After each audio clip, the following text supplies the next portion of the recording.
In order to get the beast to roar, I have to feed it. Well, today I found out the feeder's not working. This little thing right here, fuel pump, is leaking badly. So I can't be running that fuel pump in the shop here. And so here I am again, back working on these old electric fuel pumps. I've got 4 cars around here, by the way, that have this identical pump. And I want to show you what the problems are with these pumps, why I'm having problems with them. You know, I did take this pump off Happier, and I kind of robbed it off Happier and put it on the beast, and I thought, oh, it should be okay. But not so, you know, leaking. We got leaks coming right out here, right at that junction. So it's, oh hey, we got to take it apart.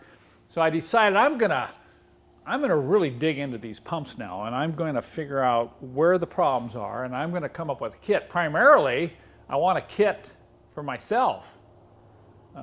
These pumps, you know, they're old, they've been sitting a lot, the fuel's been old in the pumps, and they've got O-rings in there that get hardened and shrink, and that's the #1 cause of leaks. So I've got one apart, I've got all the seals out, I'm trying right now to source these seals. Let me show you what these look like inside, and let me show you what the seals are that keep them from leaking fuel.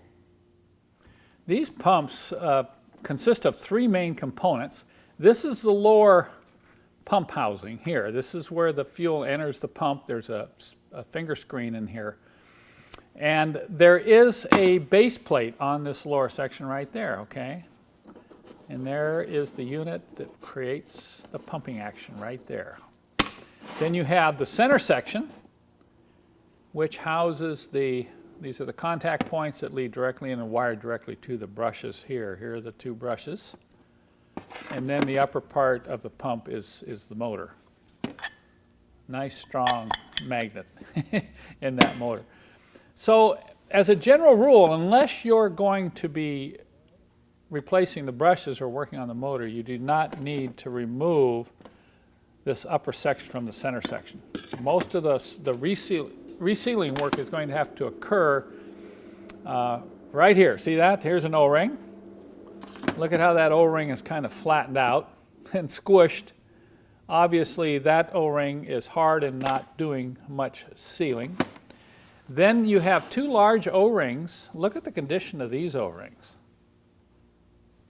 I mean, this one's still soft, it's all flattened out, but look at this one. These O-rings, one goes right here,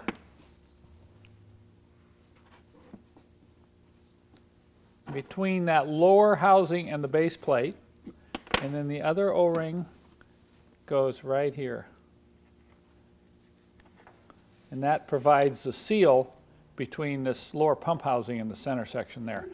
What I'm finding is that it's this seal is the problem. This seal will leak, but a lot of times people will take it off, you know, and put a little, they'll try, you can get a replacement seal or maybe get some Permatex or some sealant and put in there, and that can reseal that temporarily, but the problem is this one right here. See, it sits along this edge, and then this has to come down and fit right on there. So what it's doing, it's not sealing on the face here, it's sealing on the side. And that's the one that is showing up leaking on most of the pumps I've recently seen. So here I'm going to work. We've just contacted a O-ring company. I've sent them a sample pump, and we're going to try to source a better quality O-ring set than what was originally provided by the factory. And I'm going to work on a kit that will allow you to reseal these pumps yourself, including complete video instructions. This is probably going to take a few months, but I need to fix this now, so I'm hopeful that I can get these seals back, so I can get this pump back on the beast. And so this is something I got to work on. I got to work on quickly. So stay tuned. When I get this pump back together, I'll shoot another video and let you know the kit is available for sale.